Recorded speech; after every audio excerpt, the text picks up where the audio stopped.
Hey friends, tonight we're rolling the clock way back, like thousands of years back, to the sun-baked banks of the Nile River, where pyramids pierced the sky, pharaohs ruled like gods, and the heat, well, the heat tried to kill you before breakfast. Tonight's question, what would it really be like to survive one day in ancient Egypt? Spoiler alert, it's not old golden masks and majestic camels. In fact, by the time you crawl out of bed, you'll be halfway roasted, and not in a spa day kind of way. Before we dive in, go ahead and get comfy. Maybe hit like or subscribe if you're into sleepy journeys through brutal civilizations. And tell me in the comments, where are you watching from? What time is it for you right now? I always love seeing which corner of the world you're dreaming from. Okay, dim those lights. Maybe crack open a window or turn on a fan so you can pretend there's a Nile breeze in your room. Let's begin our little time travel experiment. Welcome to ancient Egypt, a place of gods, sand, sweat, and zero sympathy from the weather. Before your eyes even open, the sun's already shoved its way into your hut like an unwanted houseguest. There are no blinds, no windows, no helpful little "do not disturb" signs. Just sunlight, raw and raging, turning your humble straw mat into a toaster oven. You throw off your linen sheet, which, by the way, is basically see-through, and try to sit up. The floor is made of packed earth. It's cooler than the air, which feels like it's been microwaved. You hope for a refreshing morning breeze? That's cute. The so-called Nile wind probably gave up centuries ago, leaving behind nothing but still, heavy air and the faint scent of dried fish and regrets. You step outside and immediately regret it. The temperature's already pushing 90 degrees Fahrenheit, and it's not even mid-morning. Your linen tunic? About as effective as wearing tissue paper in a sauna. Sunscreen doesn't exist. Aloe vera? Only if you live in a temple. SPF 50? Sorry, that's still about 4,000 years away. Your only defense is mud or crocodile poop. Yep. Smear a little on your arms and call it ancient Egyptian skincare. Might keep you from becoming human charcoal. Might just make you smell worse. Either way, that's the fashion. By the time the sun hits full throttle, the ground is hot enough to cook flatbread. If you're lucky, there's a scrap of shade behind your neighbor's mud wall. But don't get too excited. Even that wall is sweating. You're somewhere between overheated traveler and forgotten loaf in a brick oven. And no, you can't complain. The sun god Ra is always watching. And in ancient Egypt, suffering under the sun means you're being honored by divine fire. Lucky you. Surviving the morning in ancient Egypt takes grit, literally. It's in your bed, your clothes, and soon your breakfast. But for now, you need to cool down, or at least stop sizzling. So where do you go? The Nile, of course. You're not even there yet, and already the river has announced itself with that distinct scent. It's sacred. It's essential. It's also swampy. Think fish market meets compost heap, with a generous side of bog buzz. Still, this is your bathtub. Soap? Not invented yet. And even if it were, you wouldn't afford it. So you reach for the latest exfoliation tech of the time, sand. Just grab a handful and scrub. Call it a body polish. You'll still smell like the Nile, but at least you're smooth. Laundry happens here too. Not in a nice low basin. No, we're talking. Slam your tunic on a rock and hope the crocodiles aren't feeling frisky. Kind of laundry. And remember, this river serves everyone. People, goats, funeral boats. It's a real social scene. And yes, leeches are a feature. Not a bug. Back at home, you fill a jar with water and balance it on your head, navigating past goats and barefoot children. This is normal. This is daily. This is survival. And guess what? You haven't even eaten yet. But don't worry. Breakfast is coming. Just don't expect a smoothie bowl. Congratulations. You've survived the sunrise, exfoliated your entire body with sediment, and may or may not have narrowly avoided being mistaken for breakfast by a hungry crocodile. That means it's time for the most important meal of the day. Or more accurately, the most necessary meal of the day. Because let's be honest, delicious isn't a word you're going to use in ancient Egypt unless you've hit your head and forgotten what food is. Breakfast in ancient Egypt is not about delight. It's about function. Think of it as fueling up a camel. You're not looking for a culinary experience. You're just trying to survive long enough to make it to whatever comes next, which, spoiler alert, is a whole lot of sweating and shouting. You crouch on a dirt floor. There's no dining table, no fancy bowl, no utensils. If you're lucky, there's a stool. If not, welcome to Squat Club. The main event, bread. So much bread. It's not soft. It's not fluffy. It's basically an edible brick made of emmer wheat or barley. The crust could take out a tooth. The inside might hold surprises like, oh, say, a pebble or three. Why? Because flour was ground on stone slabs, and the concept of sifting had not yet made its debut on the Nile.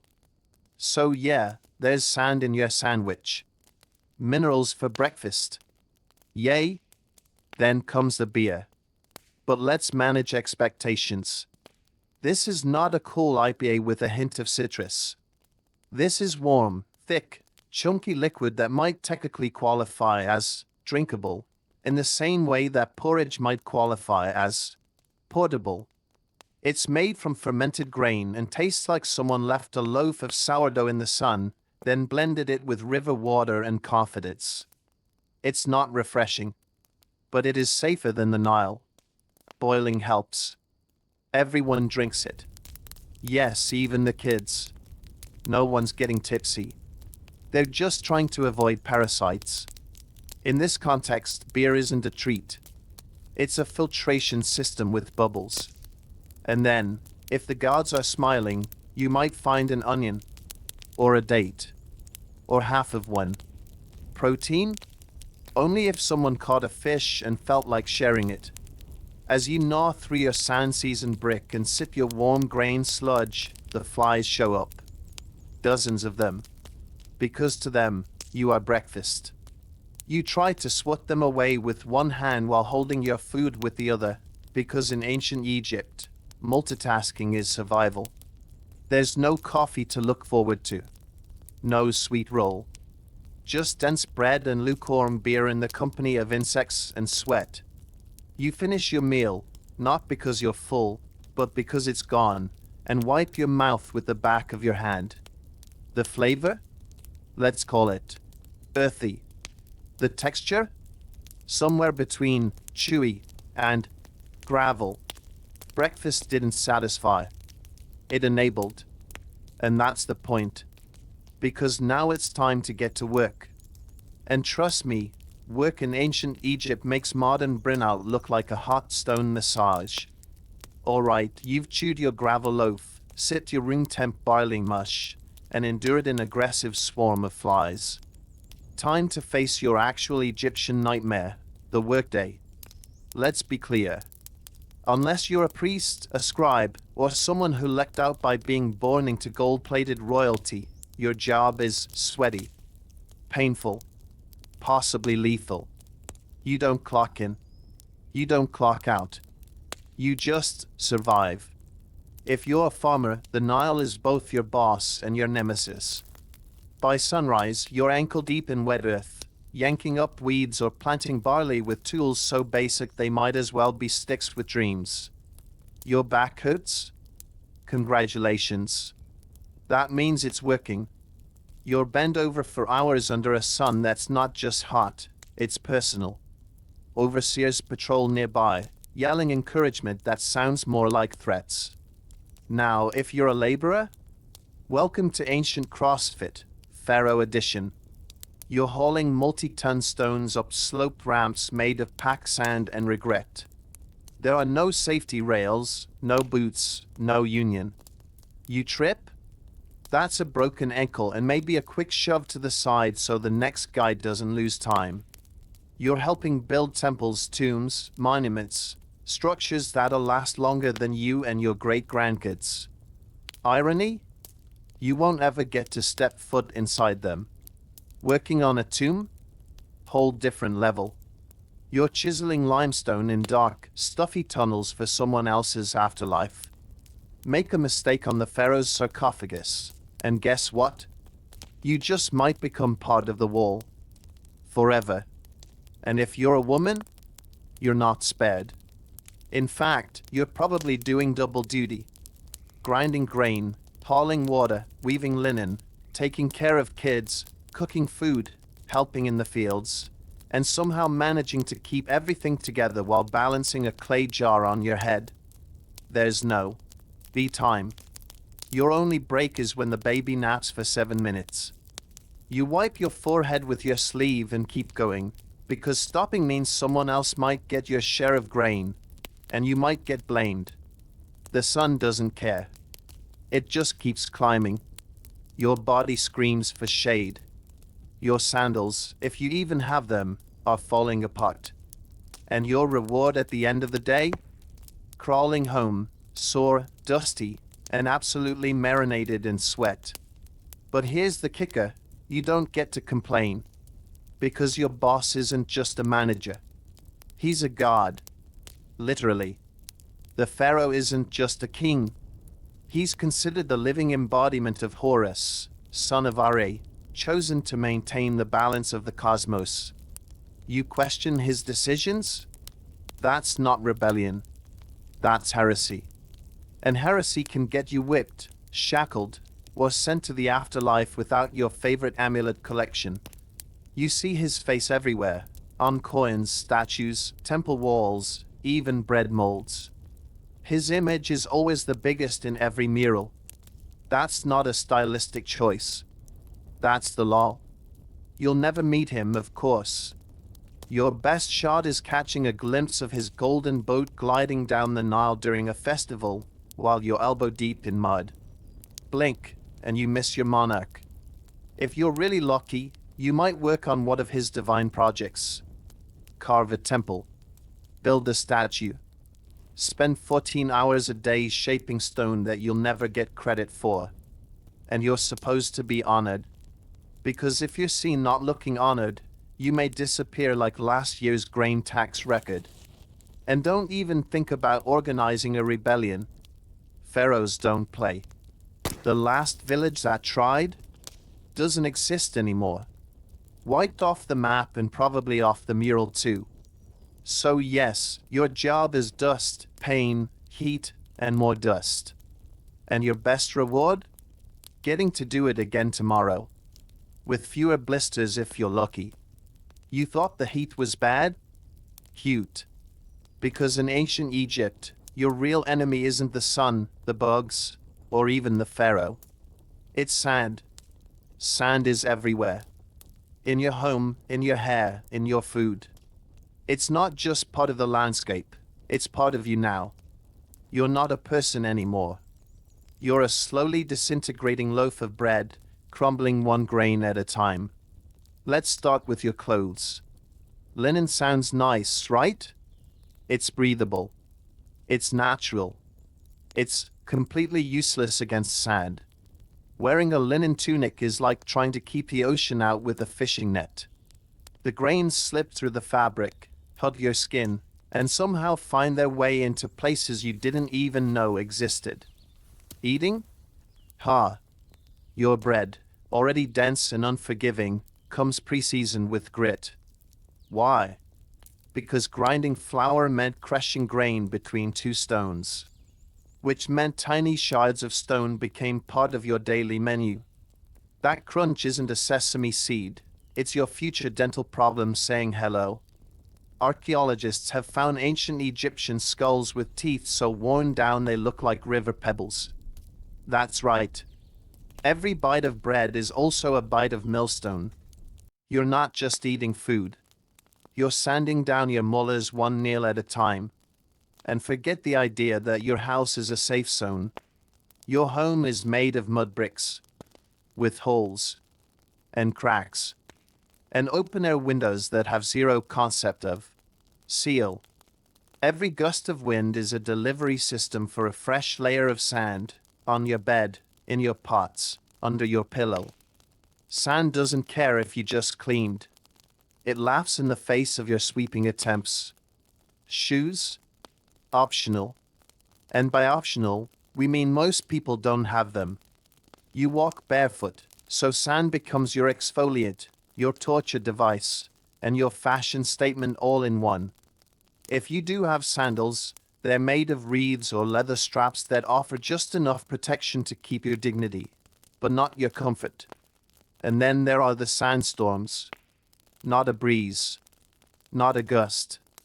A full-on face slap from nature. One minute you're talking to your neighbor, the next you're blinking furiously while sand introduces itself to your eyeballs, throat, and every exposed pore. Visibility? Gone. Conversation? Screams. It's like being inside a giant salt shaker, but angrier. And the worst part? You get used to it. You stop noticing the constant scratching, the gritty meals, the crunch when you roll over in bed. Sand becomes background noise. Your skin is coated. Your clothes are full. Your lungs are in on the experience.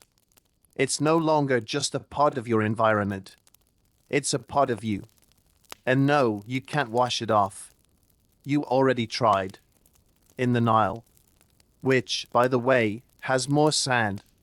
So, you're covered in sand, you've been lightly toasted by the sun, and you've had a nutritious breakfast of stone bread and warm yeast soup. What now? Well, in ancient Egypt, it's time to get spiritual. Because religion here isn't just something you do on weekends. It's a full-time job. With rules. And paperwork. And multiple guards watching your every move like celestial hall monitors. First, meet your new roommates, the gods. There are a lot of them.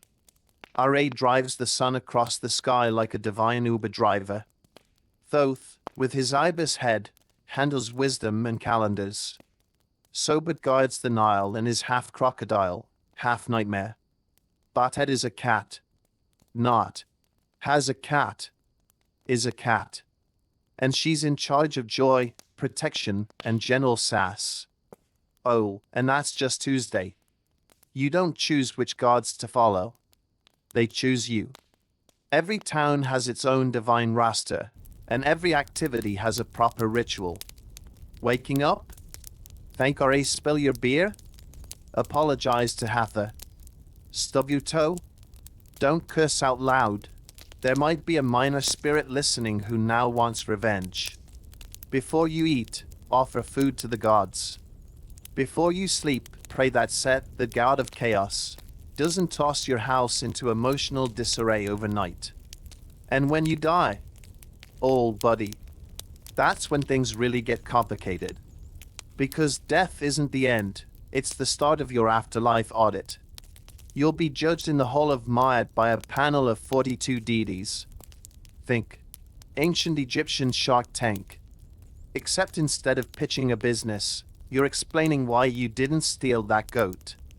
You recite a list of confessions. I did not lie. I did not kill. I did not covet my neighbor's donkey. The usual. And then comes the main event. Your heart is weighed against the feather of Ma'at, goddess of truth, justice, and cosmic balance.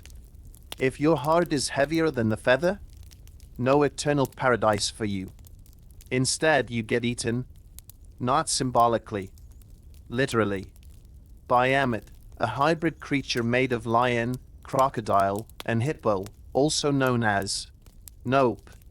She doesn't send you to hell. She just erases you. you stop existing. Forever.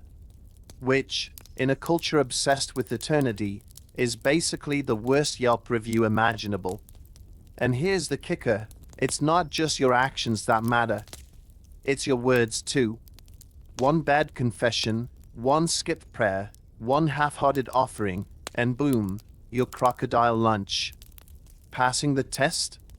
That gets you into the field of reeds, Egypt's version of paradise. It's just like life, farming, food, family, but better. No back pain. No taxes. No sand in your sandals. Just eternal contentment and a really solid view of the Nile. But it's not free.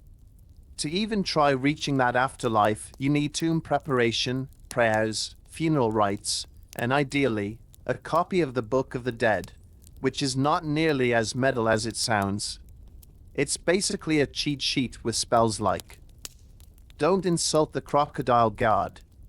Here's how to get through a door guarded by a snake with bad attitude. And how to convince Osiris you were basically a good person. If you're rich, you get the deluxe package, big tomb, fancy amulets, and a priest chanting your name for decades. If you're poor, you do your best with some incense, a few friends, and maybe one clay jar of beer. But no matter who you are, you believe. Because in ancient Egypt, faith isn't a hobby. It's your user manual for both life and the great cosmic afterparty. Let's say you wake up one morning in ancient Egypt and something just feels off. Maybe your head hurts. Maybe your stomach's doing somersaults. Maybe you stepped on something sharp while fetching Nile water barefoot again. What do? Simple, you seek medical attention, which in ancient Egypt is equal parts science, magic, and please don't die. First stop, the Sinu, aka a healer. Ancient Egyptian doctors were actually pretty advanced for their time. They had surgical tools, medical papyri, and a working understanding of human anatomy, especially if you count. This part bleeds when you poke it. As anatomy. They knew how to stitch wounds, set bones, and drain abscesses. But here's the twist. Every treatment came with a side of sorcery. You've got an infected cut? Congratulations, you're about to get honey, moldy bread, and herbs mashed into a paste. Which is shockingly effective. Mold has natural penicillin-like properties. Ancient science, right? Except before it's applied, your doctor mutters a prayer to Thoth while waving an amulet over your body. Because just in case the wound is actually caused by a vengeful spirit or a jealous neighbor's curse, better safe than sorry. Got a headache? Let's rub crushed onions into your scalp and chant a hymn to a moon god. Chest pains? Try a poultice of dates and cow dung. Because in ancient Egypt, if it's warm and mushy, it probably counts as medicine. Pink eye? We've got a cream for that. It's made of lizard blood, ochre, and stale beer. Just hold still while we smear it near your eyeballs. Oh, and whisper a spell to Horus while we're at it. There was even surgery, yes, actual cutting. Abscesses got lanced, limbs reset, wounds stitched with linen thread. But minor detail, no anesthesia. You just bite down on something hard and scream into your mud brick pillow while your cousin holds you down and pretends this is all going to be fine. Dentistry? Let's not talk about dentistry. All that sand in your bread means by your 20s, your teeth are flatter than temple floors. If one gets infected, your choices are live with it, die with it. Get it yanked with a pair of bronze tongs that look like they were made by a blacksmith with a drinking problem. And guess what? That's the good scenario.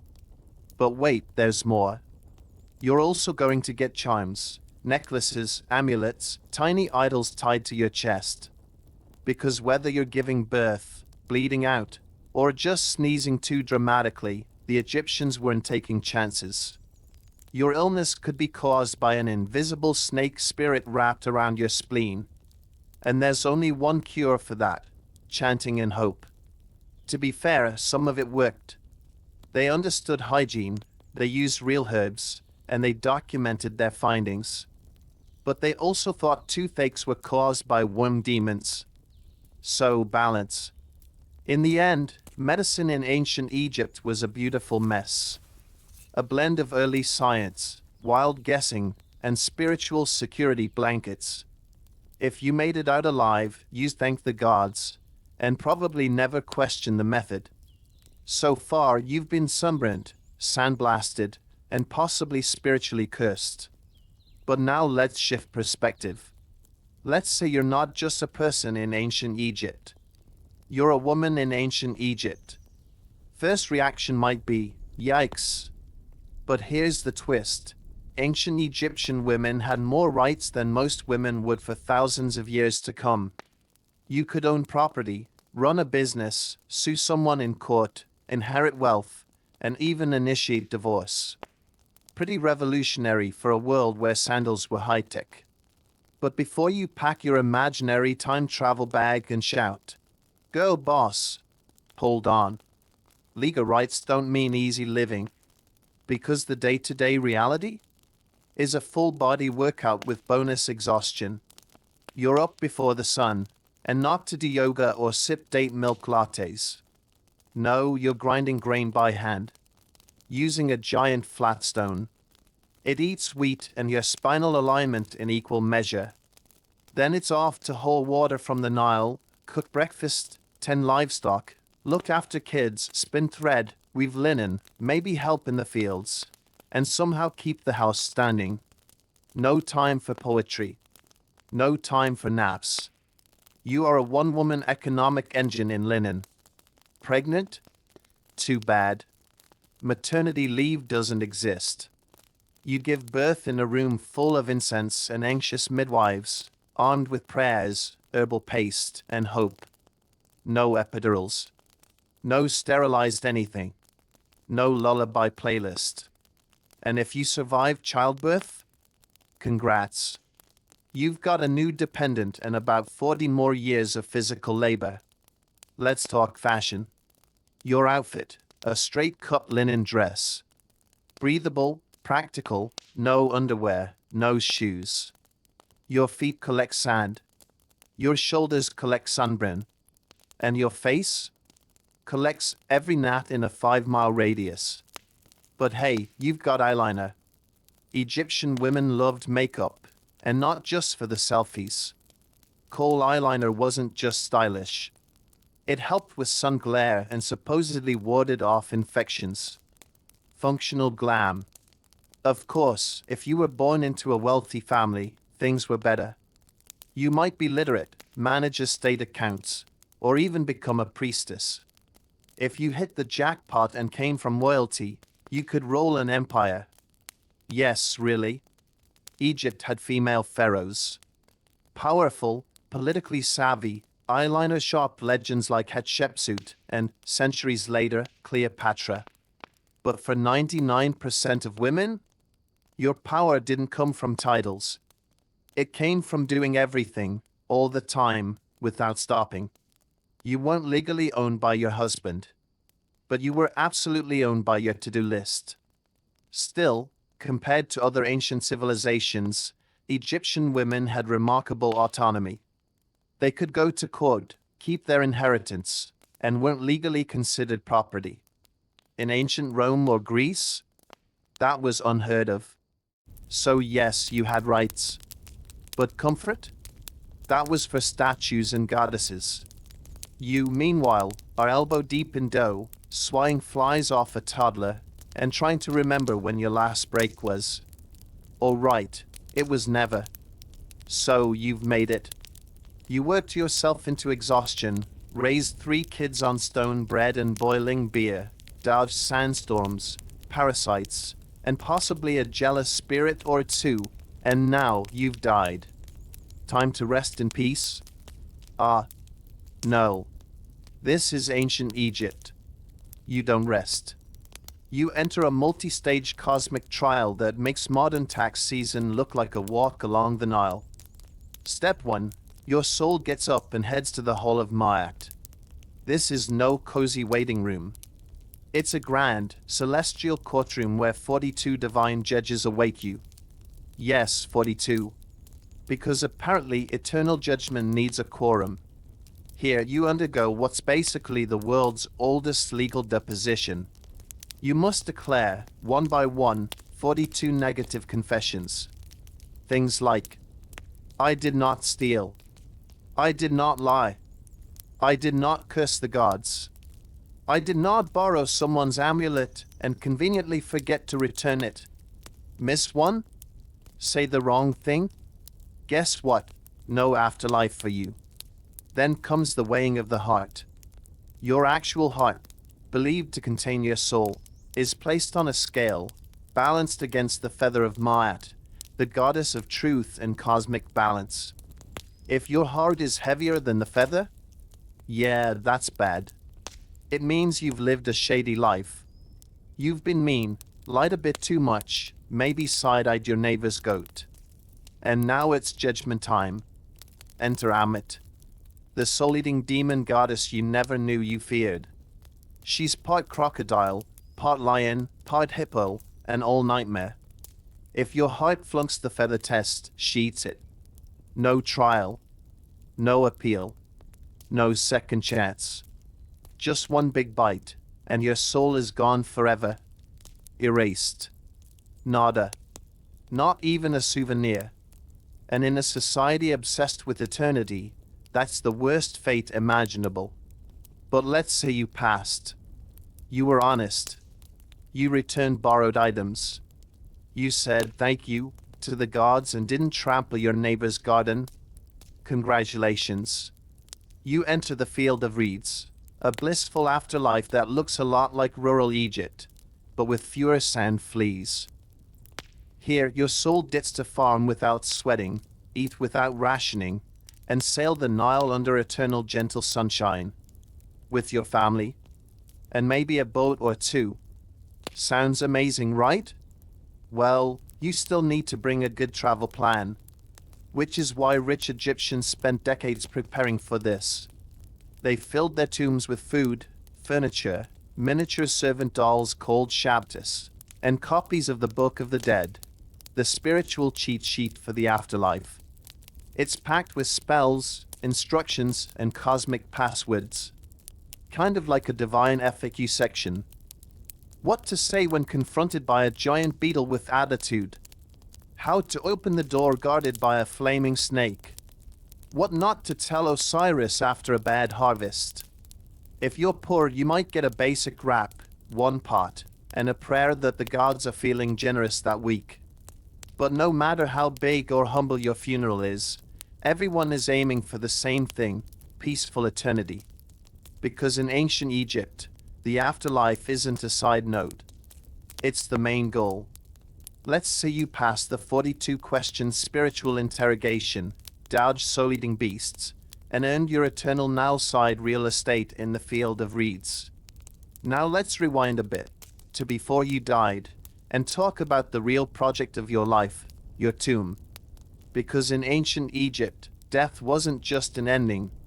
It was a construction deadline. And if you were anyone with wealth, power, or pharaoh-level ego, you didn't just build a resting place. You built an architectural statement, a house for eternity, complete with furniture, food, art, curses, and maybe even a boat. Tombs were a big deal. And nothing screamed, "Don't forget me," louder than a pyramid. Let's start with the obvious. The Great Pyramids of Giza.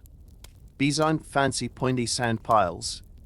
They are colossal limestone miracles, engineered with such precision that modern folks still argue about how they were built.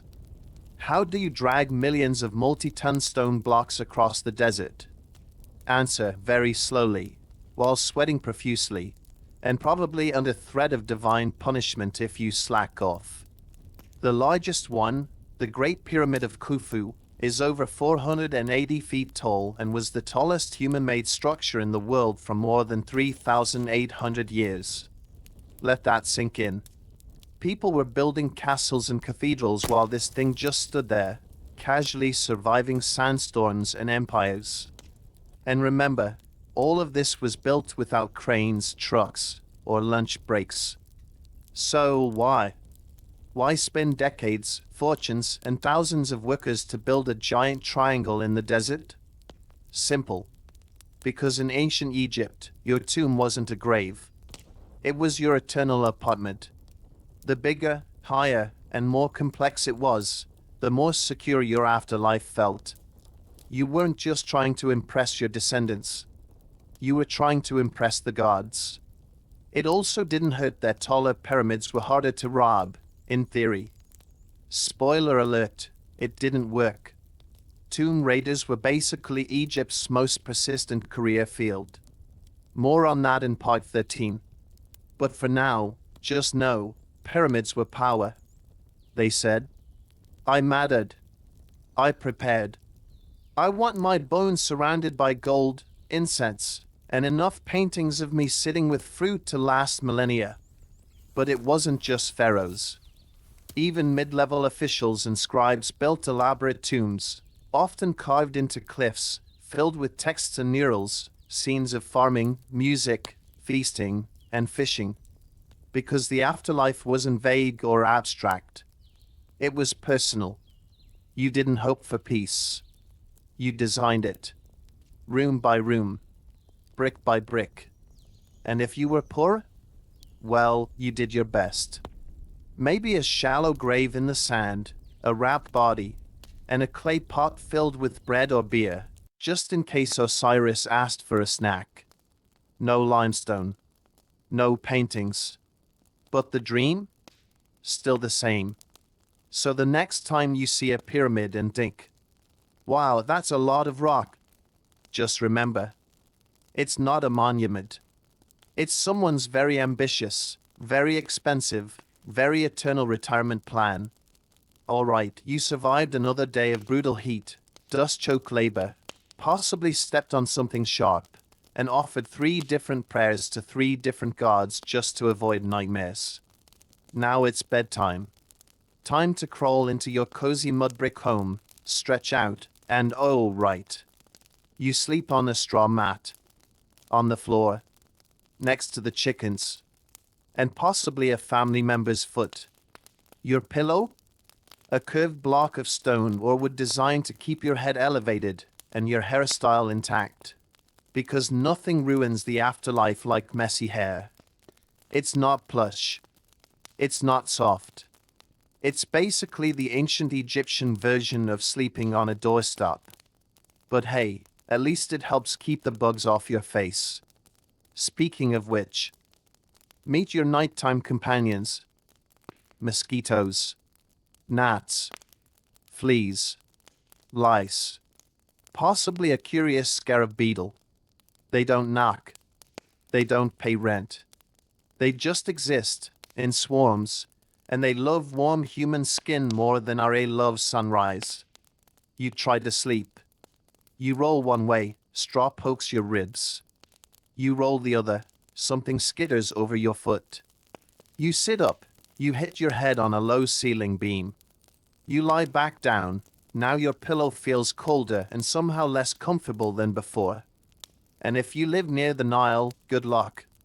The nighttime humidity turns your home into a sweatbox, and the sounds of frogs, insects, and the occasional distant splash, which may or may not be a crocodile, play all night like a natural horror soundtrack. There's no mosquito net. There's no fan. There's no glass window to close. There is only hope. You cover yourself with a linen sheet, more ceremonial than useful. It keeps off some bugs but traps the heat. You sweat. You scratch. You rotate like a rotisserie chicken, waiting for sleep to arrive. And when you finally do drift off, your dreams aren't peaceful. Because even in sleep, the gods are watching, the spirits are whispering, and your subconscious is probably still stressed about the grain quarter tomorrow. So yes, even sleep is a struggle in ancient Egypt. It's not a reward. It's not restorative. It's more like an intermission. A short pause before you get up, grit your teeth, and do it all again. Because rest is a luxury, and in this world, survival is the only bedtime story you're guaranteed to hear. You survived work, survived dinner, barely, and you thought maybe, just maybe, you'd get a day off. Some time to rest. Stretch. Watch the Nile flow quietly by while pondering eternal mysteries. Nope. Because in ancient Egypt, days off don't exist. What you get instead are festivals. Dozens of them. Sometimes hundreds. It's like every other Tuesday is sacred to some god who demands dancing, drinking, and deeply involved logistics. There's a festival for Ore. A festival for Hathor. A festival for the Nile flooding. A festival for cows. A festival for that one time Osiris got chopped into pieces and Isis had to superglue him back together using faith and sibling love. Each one involves music, food, parades, incense, masks, chanting, symbolic offerings, and sometimes actual boats being dragged through the streets. It's a party, but it's also exhausting. You'd get up earlier than usual, put on your cleanest linen, which still smells a bit like the Nile. You join a procession that's been rehearsed for weeks, carrying statues of deities that weigh more than your entire family combined. You walk for hours through dusty streets, shouting praise to Batet, or Horus, or whichever god's turn it is this time. The crowd is wild. There's joy, sure, but also heat stroke, confusion, and at least 3 elderly men fainting in the sun. And the beer? Oh, the beer is flowing. It's not celebratory. It's survival fuel. Thick, warm, and slightly sour, it dulls the ache in your feet and your fear that someone's about to trip over a sacred goat. Some people drink until they dance. Others drink until they forget where they are. Still others are already praying they make it home without embarrassing themselves in front of a minor fertility deity. There's drumming. There's clapping. There's a man wearing a giant falcon mask who may or may not be completely sober. Kids are running, dogs are barking, merchants are shouting prices for grilled fish on sticks, and the priest in charge is trying, desperately, to keep the crowd from accidentally tipping over the ceremonial bark. Is it fun? Sometimes. Is it chaotic? Always. And remember, this is not a vacation. You still have chores to do before and after. You still have grain to grind, animals to feed, laundry to slap against rocks. You just have to do it while covered in face paint and chanting praises to the sun. Because in Egypt, even celebration is work. But at least on festival days, you can dance in the dust, sing with strangers, and pretend, for a few golden hours, that life is more than toil and sweat and bugs. That maybe the gods are watching. And maybe, just maybe, they're smiling. So far, we've explored the dust-choked life of the average Egyptian, one sweaty day at a time. But let's zoom out. Because not everyone in ancient Egypt was covered in sand and mosquito bites. Some people lived differently. They lived luxuriously. They were the top 1%. Born into power. Draped in linen so fine it could pass for air. Worshipped like demigods. Protected by gods. Massaged by servants. And they never, ever had to wash their own feet. If you were one of them, say, a high priest, a noblewoman, or a prince, your daily routine started not with grinding grain, but with scented oils and delicate grooming rituals. Your bath water? Warmed. Your eyeliner? Applied with a stick of ivory, not a twig found by the river. Your bedroom? Not a clay-walled oven, but a breezy chamber with painted ceilings and servants who fanned you while reciting poetry.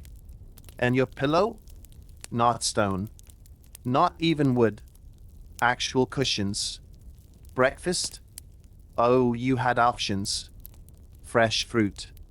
Honey-drenched pastries. Duck eggs. Grilled fish. Dates so ripe they practically whispered your name. And don't forget the wine. Yes, wine, because beer was for the masses. You drank from glass goblets, imported if necessary, while discussing trade routes with visiting dignitaries or gazing thoughtfully across lotus ponds.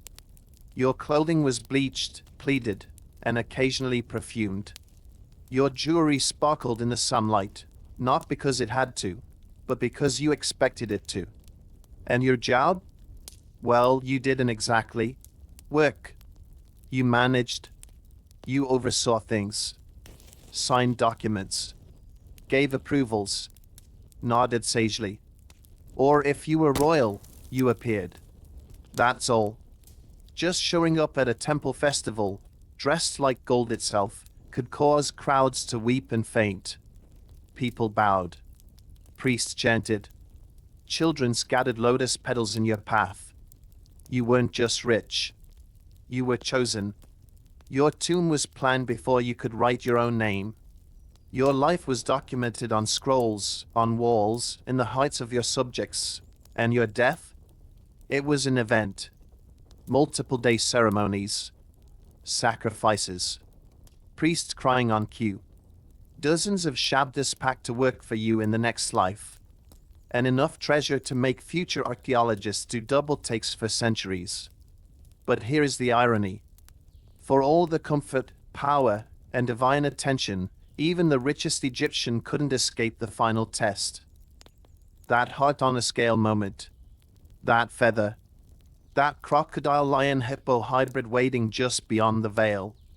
Rich or poor, your soul had to face the same judgment. No bribes. No shortcuts. Just truth. Still, while you were alive, it was pretty nice being the 1%. Shade when you wanted it. Soak fans. Perfumed wigs. Private gardens. And no risk of stepping on sharp things in the Nile. Not a bad life, for a god on earth. Let's be honest, if you spend decades building a giant, treasure-filled monument to your eternal greatness, someone, somewhere, is going to want to break in. And in ancient Egypt, that wasn't just a possibility. It was practically a career path. Tomb raiding was Egypt's longest-running open secret. It started before some pharaohs even finished dying. Why? Because tombs were loaded. Gold, jewelry, rare oils, statues, imported cedar boxes, and sometimes literal boats. And while all of it was technically meant for the afterlife, to a hungry local or a corrupt temple guard, it just looked like early retirement. Even the government knew it. Pharaohs tried everything to prevent theft. Hiding tombs deep inside cliffs. Sealing doors behind fake walls. Writing terrifying curses like, "May your limbs twist for eternity. May crocodiles feast on your soul. May your name be erased from memory and your afterlife cancelled."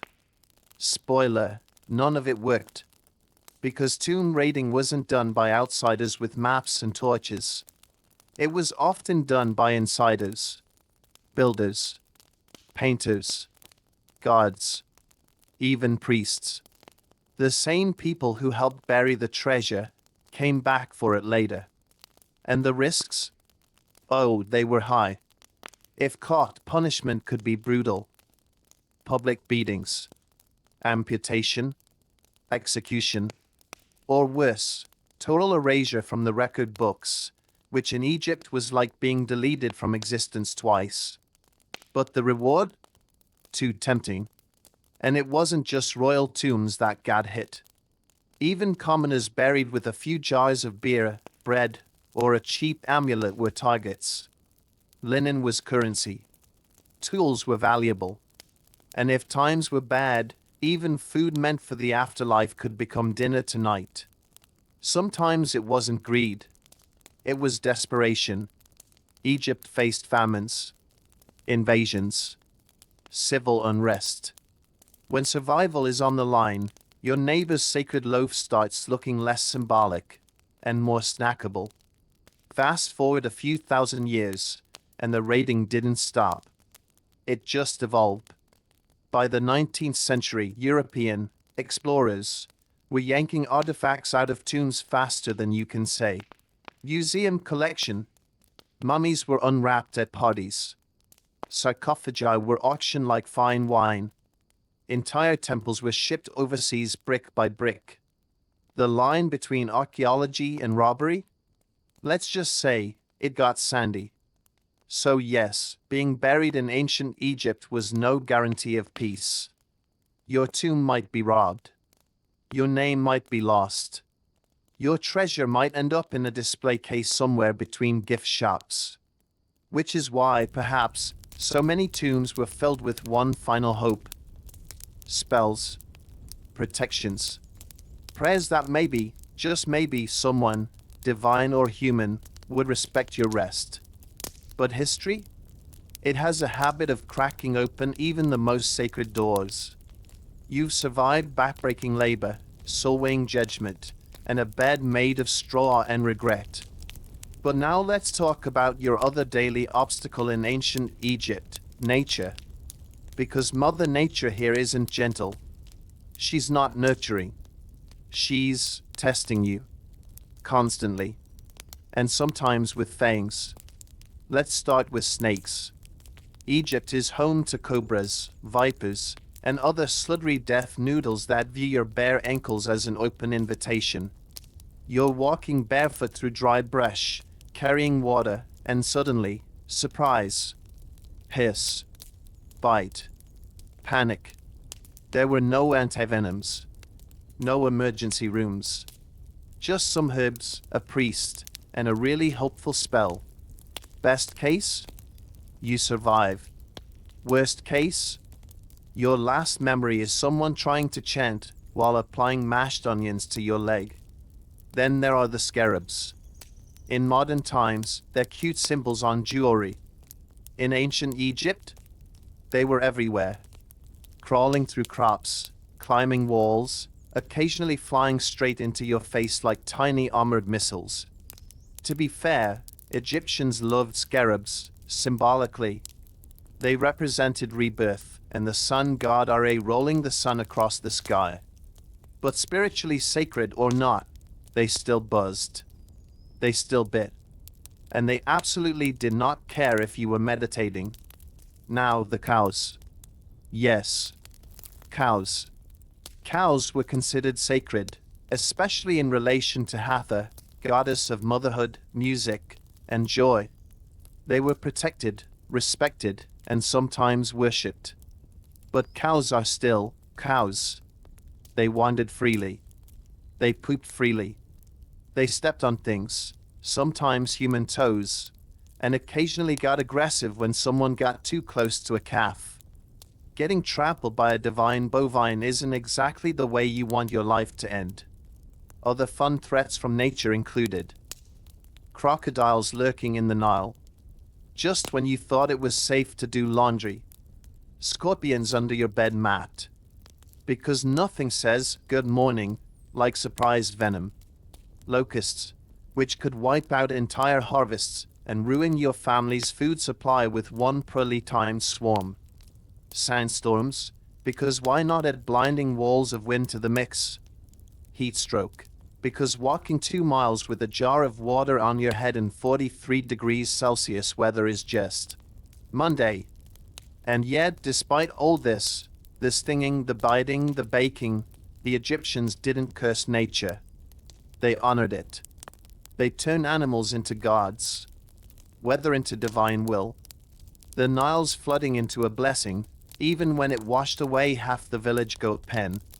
Because for all its threats, nature also fed them, clothed them, and watered their crops. It was chaos, but sacred chaos. So yes, ancient Egypt was beautiful, mysterious, magical, but also filled with creatures that wanted to bite, sting, trample, or swallow you whole. And if you managed to avoid them all, congratulations. You still had the sand to deal with. If you're picturing ancient Egyptians casually jotting notes, with a feather quill and a chilled goblet of beer, stop. Because in ancient Egypt, writing wasn't just difficult. It was a full-time job, a sacred ritual, and possibly the earliest known way to ruin a child's social life. Let's talk hieroglyphs. They look beautiful, right? Little birds, snakes, eyes, and people walking sideways like they're in a fashion show? Yeah, those charming symbols. There are over 700 of them. Some represent full words. Others are just sounds. And many are determinatives, which don't even get pronounced. They just hang around to make sure you don't confuse cat with boat or life with angry hippo. And punctuation? Ha! No such luxury. Reading hieroglyphs is like solving a Reader's puzzle created by a poet with commitment issues. They can be written left to right, right to left, or vertically. How do you know which way to read? Look at the direction the birds are facing. If the duck is looking left, read left. Looking right, read right. Upside down? Well, good luck. And learning this system takes years. If you were lucky and rich and male, you could enroll in a scribe school as a child. There you'd spend your formative years memorizing hundreds of symbols, copying religious texts over and over, and slowly watching your handwriting evolve from chicken scratch to sacred calligraphy. Scribe school didn't have recess. It had reed pens and crushed pigments, and lots of back pain. But if you made it, you were golden. Scribes were elite, respected, educated, and most importantly, excused from physical labor. While everyone else was hauling stones or harvesting barley under Ra's full-powered spotlight, you were in the shade, writing tax records or letters or temple inscriptions. You were the quiet power behind the throne, the human hard drive of the ancient world. And because writing had magical associations, scribes weren't just bureaucrats. They were trusted by the gods. Every scroll mattered. Every carved symbol held spiritual weight. To write someone's name was to preserve their soul. To erase it? A kind of second death. So yes, spelling mattered. A lot. But for 99% of the population, writing was something mystical, mysterious. Something done by the chosen few, with tools dipped in meaning and rituals. If you couldn't read, you stood in awe. If you could, you stood apart. Because in ancient Egypt, knowledge wasn't just power. It was protection. It was eternity. And it came with the world's most complicated emoji set. Let's take a breath. You've been up before dawn, burned by the sun, bathed in a suspicious river, eaten stone-filled bread, worked until your joints cried, slept on a rock, and swatted away bugs the size of your thumb. And that was just Monday. So, the big question. Could you survive one day in ancient Egypt? Realistically? Probably not. Sure, it's easy to romanticize the past. Golden sarcophagi, mysterious temples, statues with eternal stares. But daily life in ancient Egypt was hot, hard, and humbling. There were no painkillers, no plumbing, no personal space, no retirement plans. You had 2 sets of linen, if you were lucky, and 0 say in your social class. You worked until your body gave out, then prayed the gods liked your answers enough to grant you a peaceful eternity.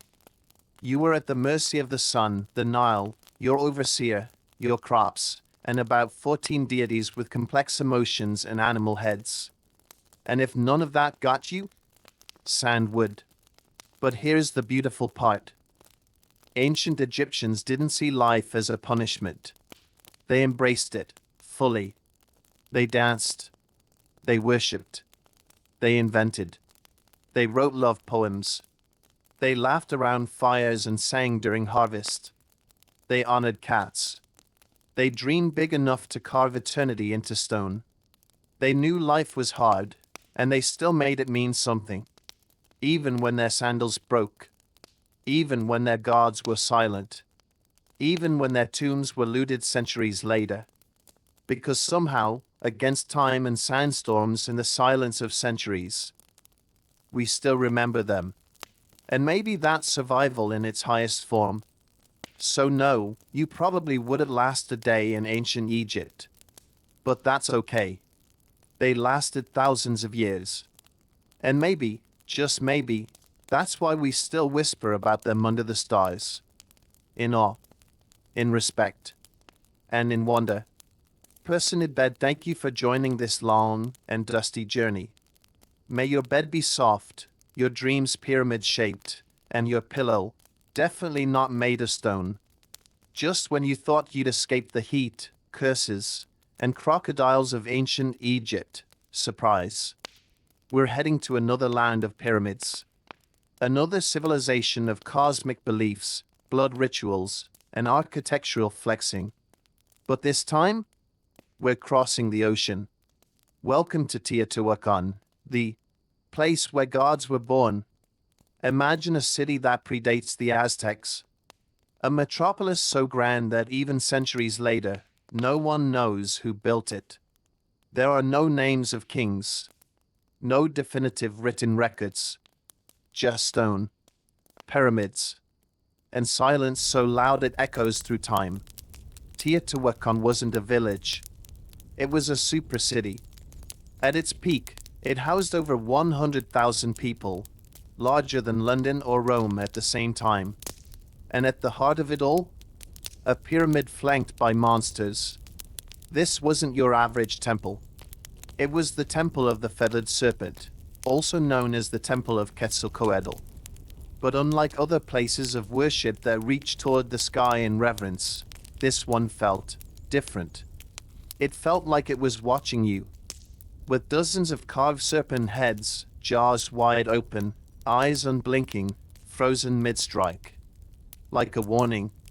Like a memory. Like the building itself might remember what happened here. And under its foundations, a secret. A quiet horror.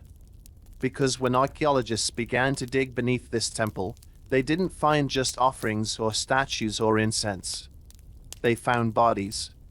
Over 200 of them. Hands bound. Necks cut.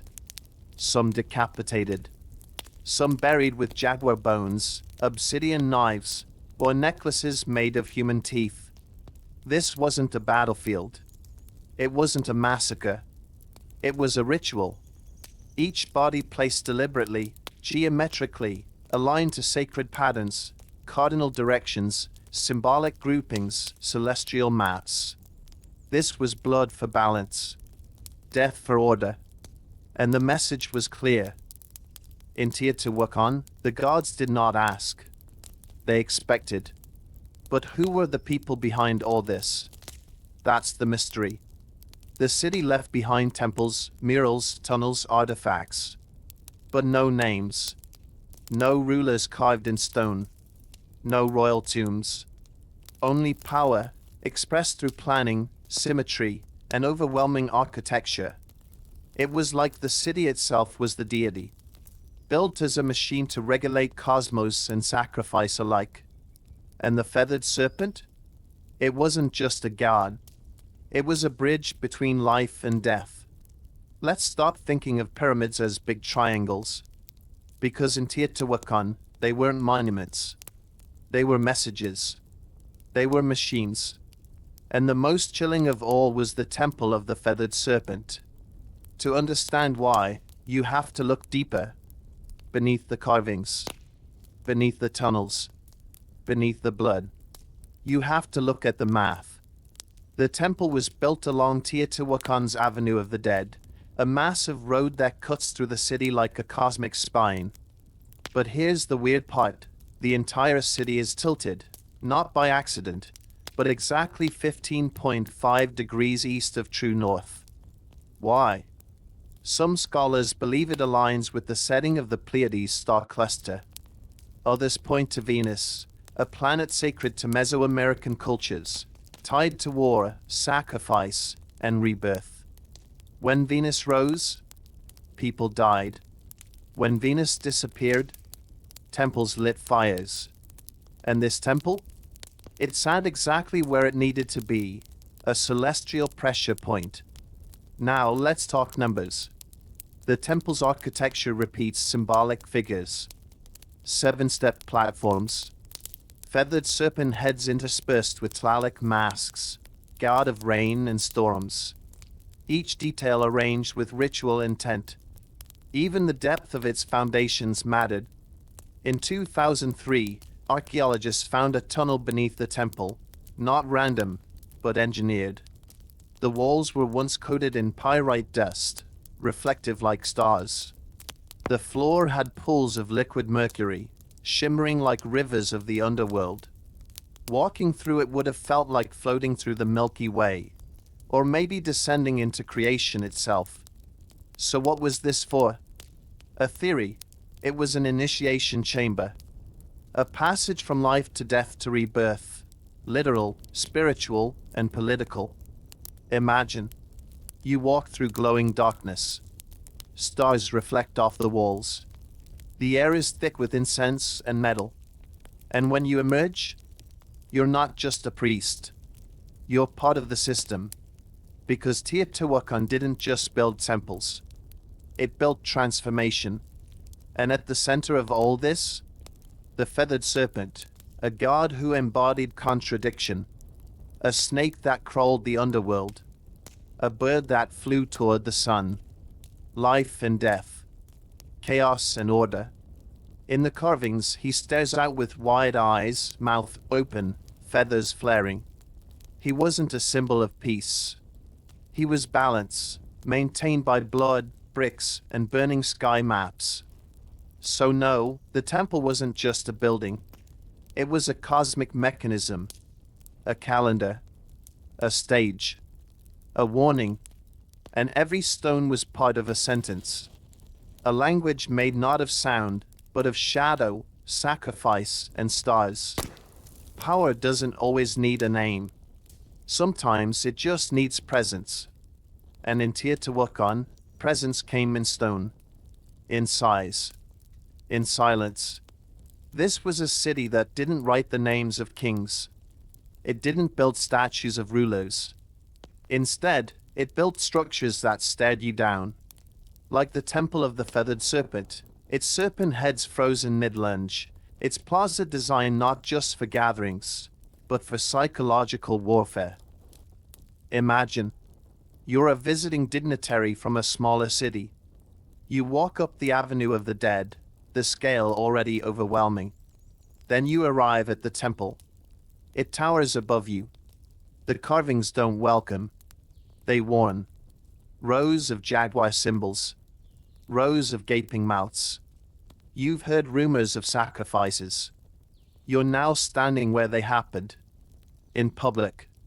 Under the sun. In front of the crowd. And then the ritual begins. Priests in feathered headdresses chant. The crowd roars. And you witness a man, or a boy, or several, led up the steps. Tied.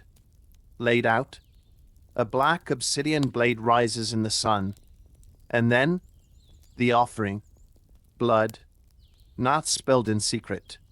Spilled deliberately, in front of gods, foreigners, and the stone serpents who never blink. Was it barbaric? Maybe. But it was also theater.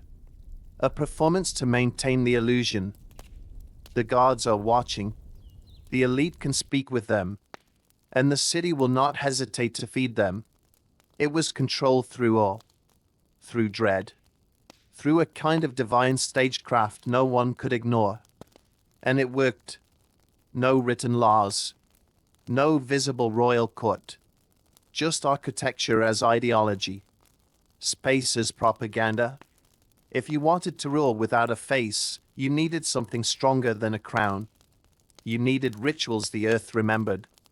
Even the layout of the city reinforced the message. Wide boulevards. Perfect symmetry. Massive housing complexes, organized, efficient, under quiet watch. The city didn't scream power. It radiated it. And all the while, No royal names. No public declarations. Only monuments and memory. So when we asked how Teotihuacan ruled such a vast region, how it influenced distant cities and rival powers, the answer is fear. Beautiful, organized cosmic fear, made from stone, blood, and complete silence. And that, perhaps, is why it still haunts us. For centuries, Teotihuacan stood unchallenged, stone-faced, sky-aligned, feared. It influenced cities hundreds of miles away. Its obsidian blades and murals turned up in distant kingdoms. Its ideology sped without a name, without a king, just presence. But then, something broke. Not with a bang, with a burn. Sometime around 550 C, this city began to unravel. Signs first appeared in the elite compounds. Burned walls. Smashed altars. Temples defaced, not by invaders, but from within. The Temple of the Feathered Serpent, once a symbol of unshakable order, was burned. Public spaces were destroyed. Religious symbols erased. And the silence that had ruled for centuries turned into smoke. This wasn't conquest. This was rebellion. Archaeology tells us something remarkable. The upper classes were targeted. The common residential areas? Mostly untouched. This wasn't an invasion. It was an uprising. By the very people who built the empire, and finally got tired of bleeding for it. Why? We may never know. Maybe it was drought, or failed crops, or the collapse of trade routes, or just exhaustion after too many rituals, too much blood, and too little mercy.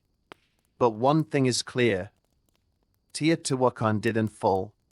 It was taken down, from the inside, by its own. And after that, the city emptied. The temples quieted. The fires cooled. No new murals. No rebuilding. Just wind over stone and the slow decay of memory. The city was never entirely abandoned. People still lived among the ruins. But the grand ritual stopped. The cosmic voice fell silent. And the civilization that had ruled without speaking chose not to leave a final word. Centuries later, the Aztecs found the ruins. They stood in awe. They named it Teotihuacan, the place where gods were born. They believed it had been built by giants, or divine hands, or vanished ancestors. They didn't understand it. No one fully does. But the legacy remained. A city built for gods, ruled by geometry, fueled by silence and sacrifice. A city that rose in symmetry and fell in fire, not because it was conquered, but because eventually even fear loses its grip. And when it does, stone cracks, flames rise, and history sighs. Person in bed, thank you for staying with this journey, from pyramids of gold to tunnels of fire, from whispered prayers to cities without kings. May your sleep tonight be soft, your dreams timeless, and your pillow, again, not made of stone. Good night, dreamer of forgotten worlds. Thank you for staying with us across thousands of years. From the scorched banks of the Nile to the mercury-lit tunnels beneath Teotihuacan, you've met those who slept on stone pillows, whispered to gods that demanded blood, and stood in cities with no kings, yet ruled by silence and stars. And if you're still awake right now, we hope your heart is softer, your breath a little slower, and your eyes, perhaps, already halfway closed. We don't tell these stories so you'll remember every fact. We tell them so you can forget. Forget your day, your stress, your to-do list, and drift into a world where time moves gently, where nothing is urgent, and where history hums quietly in the dark. If you'd like to hear more about forgotten kingdoms, unsolved maps, or simply the comfort of a calm voice on sleepless nights. Feel free to subscribe, ring the bell, and leave us a comment. We read them all. And who knows, maybe the next story we tell will be yours. Sleep well, and we'll see you in the next lifetime, or the next video. Of Boring History for Sleep, where the past gently whispers you to sleep.